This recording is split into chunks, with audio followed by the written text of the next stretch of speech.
Good afternoon, Good Shepherd. It is Wednesday, July 15th, the Ides of July. And here we are with Midweek Moment for this week. I'm going to do things a little differently today for a couple of reasons. One is I'm not going to be here. I'm going to be on vacation next week and the following week. So this will be the last midweek moment of July. Next time I'll be with you will be in August. And I'm looking forward to some time away. But what I'd like you to do is do some thinking. And I've had an article show up that I want to just run through a little bit, and it's an online article, and I will post the link below in the section, either on the Facebook page where this comes through or in the email that comes out. So if you're interested in reading more, you can. This is an article by a guy named Kerry Newhoff, and he writes on leadership issues, especially having to do with the church and things like that. He's a pretty good observer of church life. He's not an Episcopalian. His stuff stretches across the Christian boundary, but he's really done some good thinking about where we are as a church, as individual congregations during this time of COVID especially. And so this article is called 12 Things COVID Has Taught the Analog Church. That is the church that's built on being in a place where you can see one another and hear one another. What COVID has taught the analog church about digital church. Now, I'm not going to go through all 12. I'll hit most of them. But anyway, I want to start with what his opening few statements are, and then I just want to run through some of these things, hopefully to spur your thinking about where we are, where we've been, and where we might be going as a congregation as we move forward. He writes, he starts the article this way. He says, COVID has been like a mission trip for the analog church. We thought we were going on a short-term trip to a place that felt foreign. We got there and had to immediately learn some new languages and methods. Turns out this is becoming more like a long-term mission assignment. And I think that that's really what we have found out. As I've said before in a number of different circumstances, when we started this sort of worship online and not being in the building, we expected that it would be over in several weeks. And maybe the more realistic among us knew that it was going to be a lot longer, even though many of us really hoped that that wasn't going to be the case. But it has turned out to be the case. And what we might have thought would be several weeks is several months. We're wondering what the rest of 2020 is going to look like. So anyway, in all of this, he's pointed out a number of things, as I said, and I'm not going to go through them all.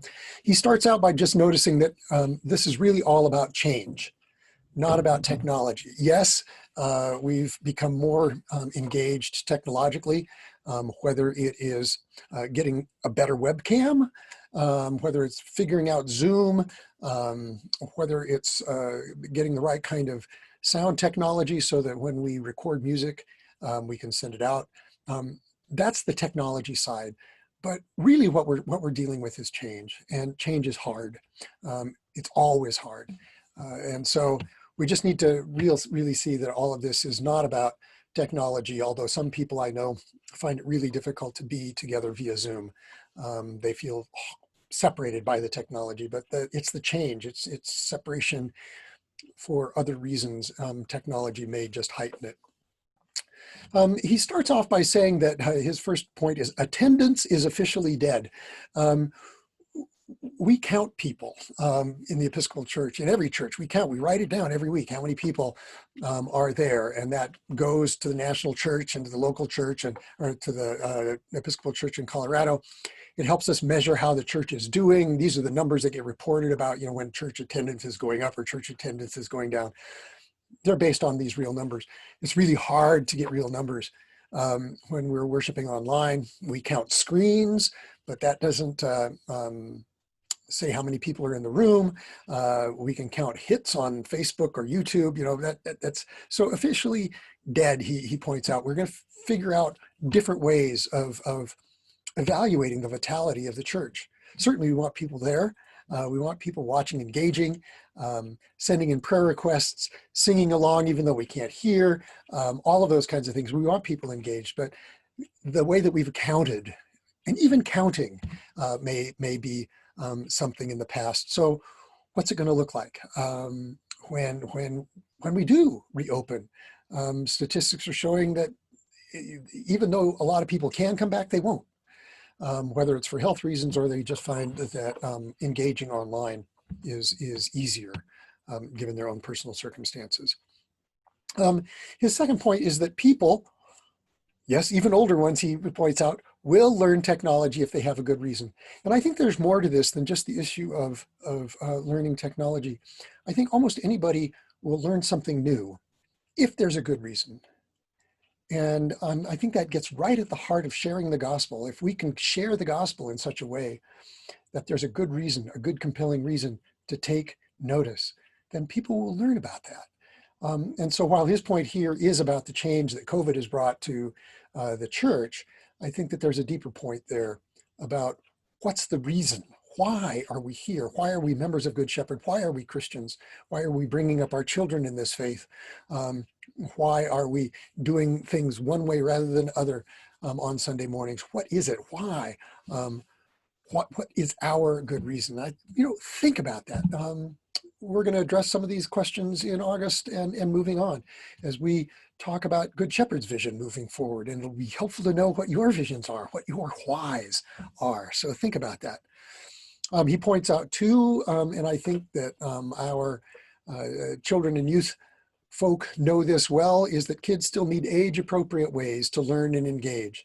Sue LaFont and Rachel Whip are striving to figure out how to keep our young people engaged and how to teach them in ways that are very different than what we've had in the past. And we've got to do that in age-appropriate ways. So technology works because many of them are familiar with that. How do we meld that with the kinds of things that we have been doing? He points out that knowing people has never been easier. We can get in contact really easily.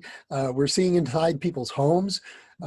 I've been on so many Zoom calls where people have asked somebody else to say, hey, tell me about that picture that's over your left shoulder. And we get into all sorts of conversations. I'm finding that I'm learning all sorts of things about people that I would never have learned on a Sunday morning after church. Just as we invite one another into our homes via these screens, it has made it easier in some ways. Digital, he points out, is both gathered and scattered, and it's neither. How do we figure out what a group looks like? It was easy when we sat around a conference table. And now a group is different. It's faces on a screen. And we may get to the point where it's in a conference table and faces on a screen. It's both. We've got so many possibilities here. What do they look like? How can we be both gathered and scattered?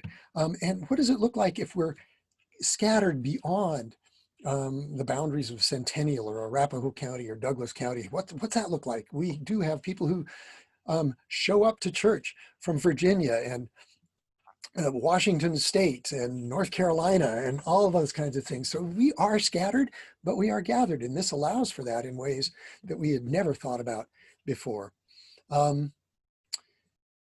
He points out too that people may not be looking for church, but they are looking for answers. And I think that we're beginning to realize how we can utilize some of what the digital realities are to get at some of those answers without making people come to the building.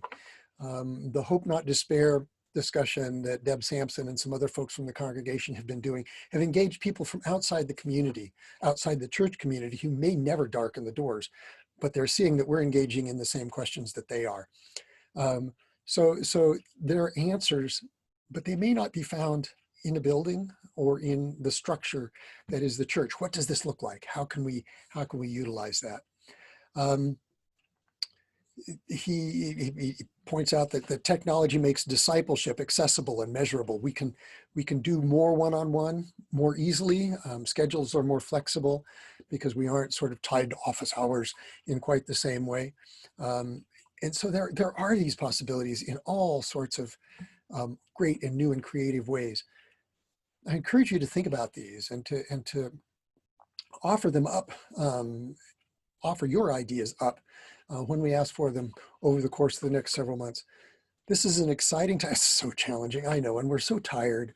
And I hear discouragement and sadness and grief. I hear all of these things. I feel them myself. But it's also an exciting time in the sense that we can reimagine. We can reimagine what to do with our great space. We can reimagine what to do with our fabulous staff. And we can look at our neighborhood in ways that really sort of blow your mind, blow previous structures out of the water. This is a good time, as challenging as it is.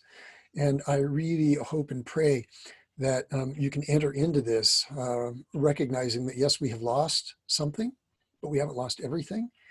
We are learning, and we will continue to learn, and we have new ways of engaging that we still haven't even thought of, new ways of reaching the world, serving the world, changing the world in the name of Jesus Christ.